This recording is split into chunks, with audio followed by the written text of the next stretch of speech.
एक बार हजरत फातिमा रजी अल्लाह ताला अन्हा जानामाज पर बैठी रो रही थीं। उनकी आंखों से आंसू बह रहे थे और उनकी छाती आंसुओं से भर गई थी। उसी समय के हजरत मोहम्मद सल्लल्लाहु अलैहि वसल्लम फातिमा रजी अल्लाह ताला अन्हा के घर तशरीफ लाए और उनके कमरे में दाखिल हुए। उन्होंने देखा कि फातिमा रजी अल्लाह ताला अन्हा जानामाज पर बैठकर जोर जोर से रो रही थी। तब विश्व नबी सल्लल्लाहु अलैहि वसल्लम ने फातिमा रजी अल्लाह ताला अन्हा से फरमाया, ऐ मेरी जिगर के टुकड़े फातिमा, तुम अपनी जानामाज का कोना उठाकर देखो। जब हजरत फातिमा रजी अल्लाह ताला अन्हा ने जानामाज का कोना उठाया तो वो हैरान रह गई। उन्होंने कहा, अब्बाजान ये क्या है, यहां तो पिघला हुआ सोना बह रहा है। तब हजरत मोहम्मद सल्लल्लाहु अलैहि वसल्लम ने फरमाया, बेटी जितना सोना चाहो उठा लो और उसे अपनी जरूरतों के लिए इस्तेमाल करो। इससे अपना घर चलाओ और दुनिया की आराम आयेश शानो शौकत का जो भी चाहो कर सकती हो। लेकिन याद रखना, दुनिया की सुख सुविधाएं क्षणिक हैं, जबकि आखिरत परलोक की सुख शांति हमेशा के लिए है। अब तुम खुद समझो बेटी, क्या तुम दुनिया की सुख शांति चाहती हो या आखिरत की सुख शांति? हजरत मोहम्मद सल्लल्लाहु अलैहि वसल्लम की यह बात सुनकर हजरत फातिमा रजी अल्लाह ताला अन्हा ने जानामाज का कोना छोड़ दिया और नबी जी से कहा, अब्बा जान, मुझे दुनिया की सुख शांति की कोई जरूरत नहीं है, मैं तो आखिरत की सुख शांति के पीछे दौड़ना चाहती हूं। इसी तरह एक और घटना का जिक्र है। एक दिन हजरत फातिमा रजी अल्लाह ताला अन्हा इतनी कमजोर हो गईं कि वह बिस्तर से उठ नहीं पा रही थीं। यह बात जब हजरत मोहम्मद सल्लल्लाहु अलैहि वसल्लम तक पहुंची तो नबी करीम सल्लल्लाहु अलैहि वसल्लम फातिमा को देखने के लिए उनके घर तशरीफ लाए। नबी करीम सल्लल्लाहु अलैहि वसल्लम फातिमा के दरवाजे पर पहुंचे और उन्हें आवाज देने लगे, लेकिन अंदर से कोई आवाज नहीं आ रही थी। विश्व नबी सल्लल्लाहु अलैहि वसल्लम ने फिर से पुकारा, लेकिन अंदर से कोई जवाब नहीं आया।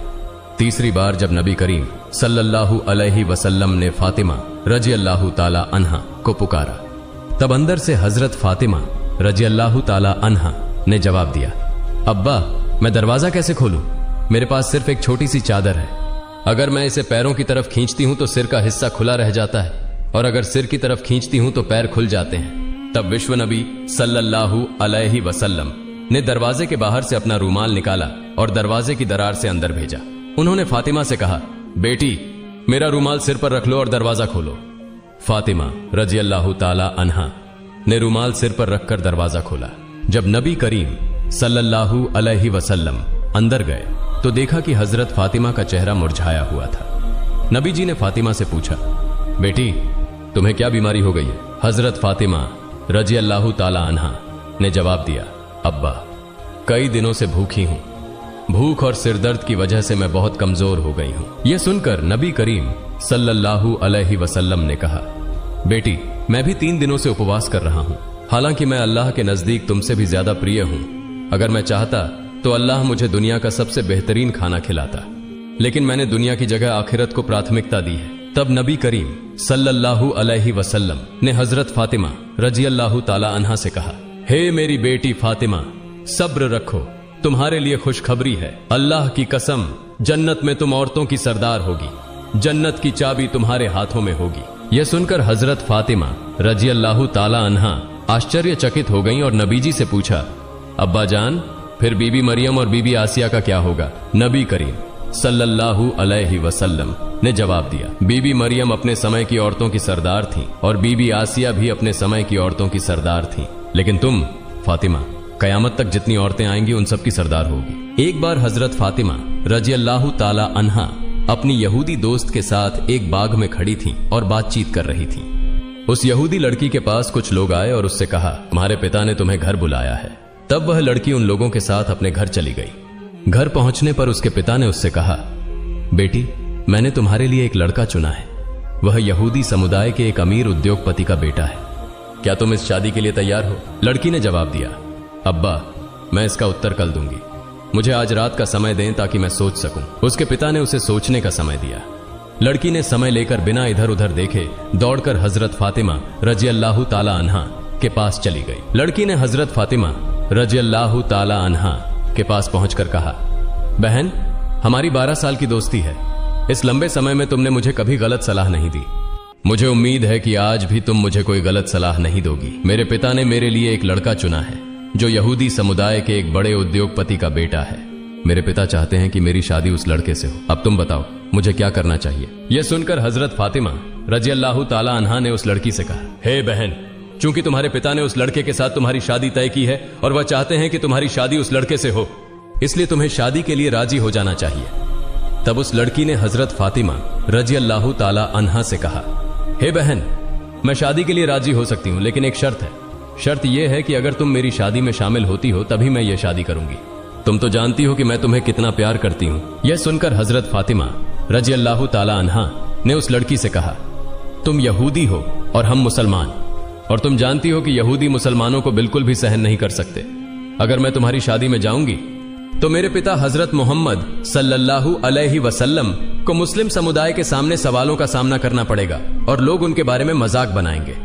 इसी तरह तुम्हें भी यहूदी समुदाय में सवालों का सामना करना पड़ेगा और वे भी तुम्हारे बारे में मजाक करेंगे। मैं तुम्हारी शादी में शामिल नहीं हो सकती। तब उस यहूदी लड़की ने हजरत फातिमा रजी अल्लाह ताला अन्हा से कहा, सुनो बहन, अगर तुम मेरी शादी में मौजूद नहीं रहोगी तो मैं कसम खाती हूं कि कयामत आ भी जाए फिर भी मैं उस लड़के से शादी नहीं करूंगी। उसकी इस बात को सुनकर हजरत फातिमा रजी अल्लाह ताला अन्हा ने अंततः उसकी मजबूरी को समझा और कहा, ठीक है बहन, मैं तुम्हारी शादी में आऊंगी, तुम यह बात अपने पिता को बता दो। यह सुनकर वह लड़की दौड़कर अपने पिता के पास गई और कहा, अब्बा, मैं इस शादी के लिए तैयार हूं, लेकिन एक शर्त है। शर्त यह है कि मेरी शादी में मोहम्मद सल्लल्लाहु अलैहि वसल्लम की बेटी फातिमा रजी अल्लाह ताला अन्हा मेरे साथ होगी। तब उस लड़की के पिता ने कहा, अगर मोहम्मद की बेटी हमारे घर आएगी तो वह हमारे स्टेटस के साथ मेल नहीं खाएगी, क्योंकि वह गरीब है। उसके पिता भी गरीब हैं, वे ठीक से 2 वक्त का खाना नहीं खा पाते और उनके पास अच्छे कपड़े भी नहीं हैं। तब उस लड़की के पिता ने कहा, अगर वे गरीब हैं तो वे तुम्हारी शादी में कैसे आएंगे? जो लोग तुम्हारी शादी में आएंगे वे सभी अमीर उद्योगपतियों के बेटे और बेटियां हैं, इसलिए मोहम्मद की बेटी फातिमा को दावत नहीं दी जा सकती। लड़की ने अपने पिता से कहा, अब्बा, अगर आप फातिमा को मेरी शादी में आने से रोकते हैं तो मैं कभी भी यह शादी नहीं करूंगी। अंततः पिता को मजबूर होकर मानना पड़ा और उन्होंने कहा, मैं तुम्हें अनुमति दे सकता हूं, लेकिन एक शर्त है। शर्त यह है कि अगर मोहम्मद की बेटी फातिमा हमारे घर आना चाहती है तो उसे नए और सुंदर कपड़े पहनकर आना होगा। अगर वह पुराने कपड़े पहनकर आती है तो उसे हमारे घर में प्रवेश करने की अनुमति नहीं मिलेगी। यह सुनकर वह लड़की फिर से दौड़कर हजरत फातिमा रजी अल्लाह ताला अन्हा के पास गई और रोते हुए कहने लगी, हे बहन, मेरे पिता नहीं चाहते कि तुम मेरी शादी में आओ, लेकिन उन्होंने एक शर्त पर सहमति दी है। शर्त यह है कि अगर तुम मेरी शादी में आओगी तो तुम्हें नए और सुंदर कपड़े पहनने होंगे। अब तुम बताओ, क्या तुम मेरी शादी में आओगी? हजरत फातिमा रजी अल्लाह ताला अन्हा ने उस यहूदी लड़की से कहा, मेरी जिंदगी में मैंने कभी नए कपड़े नहीं देखे। दिन के बाद दिन बीतते जाते हैं और हमारे घर के चूल्हे में आग तक नहीं जलती। कई बार हम भूखे रहते हैं, ऐसे में नए कपड़े कहां से लाऊं? तब उस लड़की ने कहा, हे बहन, अगर तुम अपनी जुबान से बस ये कह दो कि तुम नए कपड़े पहनकर मेरी शादी में आओगी तो मुझे विश्वास है कि तुम्हारे सृष्टिकर्ता महान अल्लाह तुम्हारे लिए नए कपड़ों का इंतजाम करेंगे, क्योंकि मैं जानती हूं कि तुम्हारे और तुम्हारे रब के बीच एक बहुत ही अच्छा रिश्ता है। हजरत फातिमा रजी अल्लाह ताला अन्हा ने भावुक होकर कहा, इंशाअल्लाह मैं तुम्हारी शादी में आऊंगी और दुनिया के सबसे शानदार कपड़े पहनकर आऊंगी। यह सुनकर वह लड़की दौड़कर अपने पिता के पास गई और कहा, अब्बा, फातिमा मेरी शादी में आएंगी और सबसे कीमती कपड़े पहनकर आएंगी। इसके बाद शादी की तारीख तय हो गई। दूसरी ओर हजरत फातिमा रजी अल्लाह ताला अन्हा चिंतित थीं कि शादी का दिन नजदीक आ रहा है और मैंने वादा किया है कि मैं नए कपड़े पहनकर शादी में जाऊंगी, लेकिन मेरे पास नए कपड़े नहीं हैं। यह सोचते हुए हजरत फातिमा रजी अल्लाह ताला अन्हा ने अपना जयनमाज बिछाया और नमाज में बैठ गई। सिजदे में जाकर उन्होंने आंखों से आंसू बहाते हुए कहा, हे माबूद, इस दुनिया में मेरा आपसे गहरा संबंध बन गया है जिसे आज तक कोई नहीं जानता। हजरत फातिमा रजी अल्लाह ताला अन्हा ने रोते हुए अल्लाह से कहा, महीनों से मैं भूखी रही हूं, कभी भी मैंने आपसे कुछ नहीं मांगा, लेकिन आज मैं आपसे एक नए कपड़े की दरख्वास्त कर रही हूं। यह मेरी किसी जैविक या शारीरिक जरूरत के लिए नहीं है। मुझे ऐसा कपड़ा दीजिए जिसे पहनकर मैं अपनी सहेली की शादी में जा सकूं और वहां की तमाम लड़कियां उस कपड़े को देखकर मेरी तरफ ध्यान दें। क्या आप मुझे एक नया कपड़ा देंगे? इस तरह हजरत फातिमा रजी अल्लाह ताला अन्हा रोते रोते अल्लाह से दुआ कर रही थी। नमाज खत्म करने के बाद जब उन्होंने अपने घर के कोने में नजर डाली तो वहां 2 पैकेट रखे हुए देखे। यह देखकर वे भावुक हो गई। हजरत फातिमा रजी अल्लाह ताला अन्हा वह पैकेट लेकर रोते हुए हजरत मोहम्मद सल्लल्लाहु अलैहि वसल्लम के पास आईं और पूरी घटना बयान की। जब हजरत मोहम्मद सल्लल्लाहु अलैहि वसल्लम ने पैकेट को खोला तो उसमें से जन्नत की खुशबू आने लगी। तब हजरत मोहम्मद सल्लल्लाहु अलैहि वसल्लम ने फातिमा रजी अल्लाह ताला अन्हा को गले लगाकर उनके माथे को चूमा और कहा, यह कपड़ा तुम्हें कहां से मिला? बेटी, यह तो दुनिया का कपड़ा नहीं है, यह तो जन्नत का कपड़ा है। तुमने छिपकर अल्लाह से संबंध बनाया है। अल्लाह रब्बुल आलमीन तुमसे खुश हो गए हैं और तुम्हारी दुआ स्वीकार की है। अल्लाह ताला के पास एक कपड़े की मांग करने की वजह से उन्होंने तुम्हारे लिए जन्नतुल फिरदौस से तुम्हारा कपड़ा भेज दिया है। फिर हजरत मोहम्मद सल्लल्लाहु अलैहि वसल्लम ने कहा, तुम इस कपड़े को पहनकर अपनी यहूदी दोस्त की शादी में जा सकती हो, लेकिन तुम्हें पर्दा भी रखना होगा। हजरत फातिमा रजी अल्लाह ताला अन्हा ने हजरत मोहम्मद सल्लल्लाहु अलैहि वसल्लम से कहा, अब्बा जान, मैं अपने हिजाब के साथ अपनी दोस्त की शादी में जरूर जाऊंगी। जब हजरत फातिमा रजी अल्लाह ताला अन्हा ने जन्नती कपड़ा पहना तो उनकी खूबसूरती और बढ़ गई। जब वह शादी के घर में दाखिल हुई तो मानो सब कुछ रोशनी से भर गया। महिलाएं नववधू की तरफ से मुंह मोड़कर हजरत फातिमा रजी अल्लाह ताला अन्हा की तरफ देखने लगी। सभी कहने लगी, फातिमा, तुम तो गरीब हो, फिर तुम्हें इतना महंगा और खूबसूरत कपड़ा कहां से मिला? हजरत फातिमा रजी अल्लाह ताला अन्हा ने कहा, मैंने इसे बाजार से खरीदा है। महिलाएं चकित होकर पूछने लगी, कौन से बाजार से, किस दुकान से खरीदी है? तब हजरत फातिमा रजी अल्लाह ताला अन्हा ने मुस्कुराते हुए कहा, तुम लोग उस बाजार को नहीं जानती और न ही उस दुकान को पहचानोगी। इस प्रकार हजरत फातिमा रजी अल्लाह ताला अन्हा ने अपने अद्भुत अनुभव को साझा करते हुए सभी को अपनी खासियत का एहसास कराया।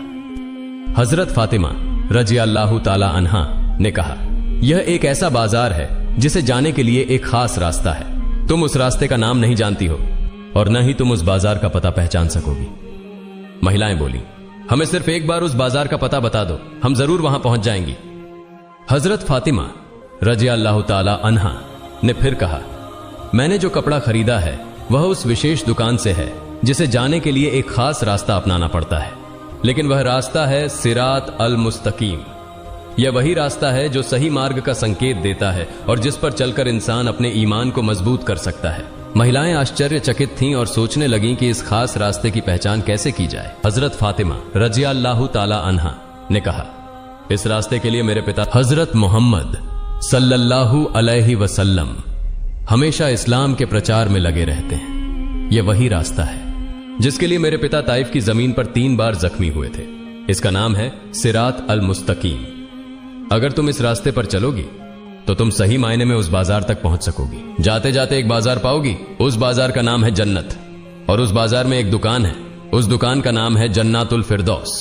वही दुकान का मालिक है जिसने मुझे यह कपड़ा दिया है। महिलाएं इस कपड़े को पाने के लिए इतनी बेताब हो गईं कि उनमें से एक बोली, फातिमा, हम उस दुकान के मालिक के पास जाना चाहती हैं, तुम हमें वहां ले चलो। जवाब में हजरत फातिमा रजी अल्लाह ताला अन्हा ने कहा, उस दुकान के मालिक के पास जाने के लिए तुम्हें एक वाक्य पढ़ना होगा। क्या तुम वह वाक्य पढ़ सकती हो? सभी महिलाएं एक साथ बोली, हां हम पढ़ेंगे, तुम हमें बताओ वह वाक्य क्या है। तब हजरत फातिमा रजी अल्लाह ताला अन्हा ने उन्हें बताया, वह वाक्य है, ला इलाहा इल्लल्लाहु मुहम्मदुर रसूलुल्लाह सल्लल्लाहु अलैहि वसल्लम। फिर वहां की सारी महिलाएं कलिमा पढ़कर मुसलमान हो गईं। सुभाना अल्लाह, सुभाना अल्लाह। एक बार उम्मे आयमान नाम की एक जैन महिला किसी काम के लिए हजरत फातिमा रजी अल्लाह ताला अन्हा के घर आती हैं। उम्मे आयमान हजरत फातिमा रजी अल्लाह ताला अन्हा के दरवाजे के पास आकर उन्हें बुलाने लगती हैं। उम्मे आयमान ने कई बार बुलाने के बाद भी अंदर से कोई जवाब नहीं आया, लेकिन फातिमा रजी अल्लाह ताला अन्हा के कमरे के भीतर रोटी के याता, गेंद घुमाने की आवाज आ रही थी। तब उम्मे आयमान ने हजरत फातिमा रजी अल्लाह ताला अन्हा के कमरे की खिड़की से अंदर झांकते हुए देखा कि फातिमा रजी अल्लाह ताला अन्हा सो रही हैं, लेकिन उनके कमरे में रोटी का याता अपने आप घूम रहा था और एक महिला कोने में बैठकर तस्बीह पढ़ रही थी और एक और महिला हजरत हुसैन रजी अल्लाह ताला अन्हु को दुलार रही थी। उम्मे आयमान इस दृश्य को देखकर हैरान रह गईं। फिर हजरत फातिमा रजी अल्लाह ताला अन्हा के घर से बाहर निकलकर सीधे नबियों के सरदार हजरत मोहम्मद सल्लल्लाहु अलैहि वसल्लम के दरबार में पहुंच गई। उम्मे आयमान ने विश्व नबी के सामने सारी घटना बता दी। फिर विश्व नबी ने उम्मे आयमान से कहा, उम्मे आयमान, मेरी बेटी फातिमा याता घुमाते घुमाते थकी हुई अपनी देह के साथ सो गई थी। हालांकि तब भी उनका तस्बीह पढ़ना बाकी था, और तेज गर्मी के कारण हुसैन रजी अल्लाह ताला अन्हु की नींद टूट गई थी। इसलिए अल्लाह रब्बुल आलमीन ने फातिमा रजी अल्लाह ताला अन्हा के कमरे में 3 फरिश्तों को 3 कामों को संपन्न करने के लिए भेज दिया। एक फरिश्ता अदृश्य रूप से याता गेंद घुमा रहा था, जबकि दूसरा फरिश्ता फातिमा के बाकी तस्बीह को पढ़ रहा था, और तीसरा फरिश्ता हजरत हुसैन रजी अल्लाह ताला अन्हु को झूले में सुला रहा था। उम्मे आयमान, तुमने जो देखा वह सच है। तुमने जो 3 महिलाओं को देखा है वे कोई सामान्य महिलाएं नहीं हैं, वे अल्लाह रब्बुल आलमीन की तरफ से भेजे गए फरिश्ते हैं। तब नबी करीम सल्लल्लाहु अलैहि वसल्लम के मुंह से ये बातें सुनकर उपस्थित सहाबा और उम्मे आयमान हैरान रह गए। वे फातिमा रजी अल्लाह ताला अन्हा के लिए दुआ करने लगे और उम्मे आयमान अल्लाहु अकबर कहते हुए नबी करीम सल्लल्लाहु अलैहि वसल्लम के दरबार से बाहर निकल गई। एक बार 3 दिनों तक विश्व नबी का कोई पता नहीं चल रहा था। हजरत उमर रजी अल्लाह ताला अन्हु और हजरत अब्बू बकर रजी अल्लाह ताला अन्हु पागल होकर नबी सल्लल्लाहु अलैहि वसल्लम को खोजने निकल पड़े। उमर रजी अल्लाह ताला अन्हु के हाथ में एक तलवार थी। उमर रजी अल्लाह ताला अन्हु और अब्बू बकर रजी अल्लाह ताला अन्हु कुछ यहूदियों को देखकर गरज उठे। उमर ने तलवार तानकर कहा, हे यहूदी बच्चों, मेरे नबी कहां हैं? बताओ, तुमने मेरे नबी को कहां देखा है? नहीं तो मैं उमर आज तुम्हें सबको काट डालूंगा। तब यहूदी बोलने लगे, हे उमर, विश्वास करो, हम तुम्हारे नबी को नहीं देख पाए हैं। फिर हजरत अब्बू बकर रजी अल्लाह ताला अन्हु ने उमर से कहा, उमर चलो हम आगे चलते हैं, वहां शायद कुछ रखाल मिल जाए। उनसे पूछने पर शायद हमें विश्व नबी का पता मिल सके।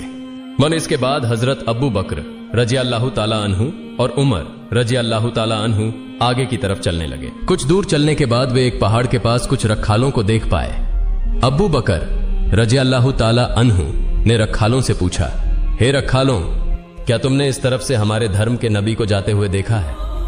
तब रखालों में से एक ने जवाब दिया, हमने आज 3 दिनों से एक व्यक्ति को इस पहाड़ की गुफा में सिजदा में गिरकर रोते हुए देखा है। वह व्यक्ति आज 3 दिन से रो रहा है।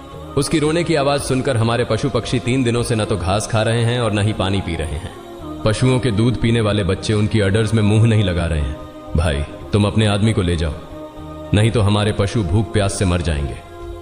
तब हजरत अब्बू बकर रजी अल्लाह ताला अन्हु ने उमर से कहा, उमर, जिसका रोना सुनकर पशु पक्षियों ने खाना पीना छोड़ दिया है वह और कोई नहीं बल्कि हमारे धर्म के नबी मोहम्मद रासूलुल्लाह सल्लल्लाहु अलैहि वसल्लम होंगे। चलो हम आगे जाकर देखते हैं। फिर हजरत अबू बकर रजी अल्लाह ताला अन्हु और हजरत उमर रजी अल्लाह ताला अन्हु पहाड़ के सामने एक गड्ढे में जाकर देखे कि विश्व नबी सिजदा में गिरकर रो रहे हैं। तब उमर रजी अल्लाह ताला अन्हु ने नबी जी की तरफ इशारा करके कहा, नबी, आज 3 दिनों से हम आपकी खोज में पागल हो गए हैं, कहीं आपको नहीं पा रहे हैं। आप यहां उम्मत के लिए रो रहे हैं। या रसूल अल्लाह, हम आपको लेने आए हैं, आप सिर उठाइए। लेकिन विश्व नबी सिर नहीं उठाते। तब हजरत अब्बू बकर रजी अल्लाह ताला अन्हु ने कहा, या रसूल अल्लाह, जिस उम्मत के लिए आप इस तरह रो रहे हैं, मैं अब्बू बकर वादा करता हूं अपनी पूरी जिंदगी की इबादतें आपकी उम्मत के नाम दान कर दूंगा। फिर भी दया के नबी सिर नहीं उठाते। फिर हजरत अबू बकर रजी अल्लाह ताला अन्हु ने उमर से कहा, उमर, हजरत फातिमा रजी अल्लाह ताला अन्हा के बिना विश्व नबी को नहीं लिया जा सकता। चलो हम फातिमा के घर चलते हैं। फिर वे दोनों मिलकर फातिमा के घर की ओर चल पड़े। रास्ते में उन्होंने हजरत अली रजी अल्लाह ताला अन्हु को देखा और हजरत अली के पास जाकर पूरे मामले की जानकारी दी। हजरत अली रजी अल्लाह ताला अन्हु घर जाकर फातिमा रजी अल्लाह ताला अन्हा से सब कुछ कहने के बाद फातिमा रजी अल्लाह ताला अन्हा और हजरत हसन व हुसैन रजी अल्लाह ताला अन्हु, हजरत अली रजी अल्लाह ताला अन्हु सभी मिलकर विश्व नबी के पास पहाड़ की गुफा में आ गए। हजरत फातिमा रजी अल्लाह ताला अन्हा ने विश्व नबी की ओर देखते हुए कहना शुरू किया, अब्बा, आप कैसे 3 दिनों से हमें छोड़कर इस गुफा में रह सकते थे? हम आपकी खोज में पागल हो गए थे, हमें कहीं आपका पता नहीं मिला। आप कैसे हमें भूल सकते थे? अपने प्यारे नाती हसन और हुसैन को कैसे भूल सकते थे? आप सिर उठाइए, हम आपको लेने आए हैं। लेकिन नबी जी सिर नहीं उठा रहे हैं, सिजदा में पड़े पड़े ही रोते जा रहे हैं। फिर हजरत फातिमा रजी अल्लाह ताला अन्हा ने कहा, हे मेरे अब्बा, मैं फातिमा आपके लिए वादा करती हूं कि मैं अपने प्यारे बेटे और आपके प्यारे नाती हसन और हुसैन को कुर्बानी कर दूंगी। अब मेरे अल्लाह रब्बुल आलमीन ने जिब्राइल को बुलाया और कहा, हे जिब्राइल, तुम तुरंत मेरे दोस्त के पास जाओ। मेरे दोस्त से कह दो कि वह सिजदा से सिर उठाए। मेरे दोस्त को जाकर बता दो, मैं अल्लाह रब्बुल आलमीन हूं, अब मैं अपनी सारी उम्मत का जिम्मा खुद ले रहा हूं। अल्लाह रब्बुल आलमीन के ऐसे निर्देश पाकर हजरत जिब्राइल अलैहिस्सलाम पहाड़ की गुफा में आए और नबी से कहने लगे, या रसूल अल्लाह, आप सिर उठाइए। अल्लाह रब्बुल आलमीन ने मुझे अभी अभी बताया है कि आपकी सारी उम्मत का जिम्मा अब अल्लाह खुद ले चुके हैं। यह कहकर जिब्राइल अलैहिस्सलाम चले गए। फिर विश्व नबी ने सिजदा से सिर उठाया। इसके बाद नबी जी सभी के साथ घर की ओर चले। अल्लाह पाक रब्बुल आलमीन हमें सभी को विश्व नबी द्वारा दिखाए गए रास्ते पर चलने की तौफीक प्रदान करे। सभी लोग कमेंट में लिखें आमीन। दोस्तों, यह थी हमारी आज की वीडियो। दोस्तों, अगर आपको मेरी वीडियो पसंद आई हो तो तुरंत चैनल को सब्सक्राइब करें और पास वाले बेल आइकन को प्रेस कर दें। फिर मिलेंगे एक नए वीडियो में। तब तक सभी अच्छे रहें, स्वस्थ रहें। अल्लाह हाफिज।